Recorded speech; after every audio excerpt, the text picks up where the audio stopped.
Compost tea is a magic potion for your garden. It is a liquid made by steeping compost in water. This process extracts beneficial microorganisms and nutrients.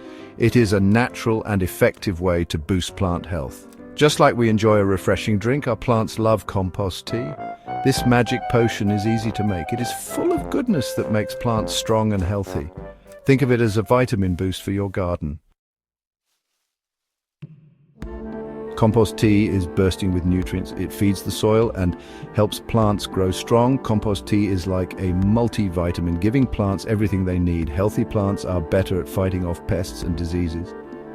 Compost tea strengthens their natural defenses. It is a natural way to keep your garden healthy and vibrant.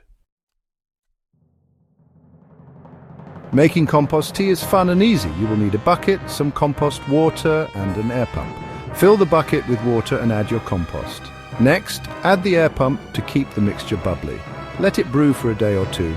Your compost tea is ready. It should smell earthy and pleasant. Seedlings love a light sprinkle of compost tea every week. It helps them grow strong roots. During the growing season, give your plants compost tea every 2 weeks. When plants are flowering, reduce feeding to once a month. You can use compost tea throughout the growing season. Remember, happy plants make a happy gardener.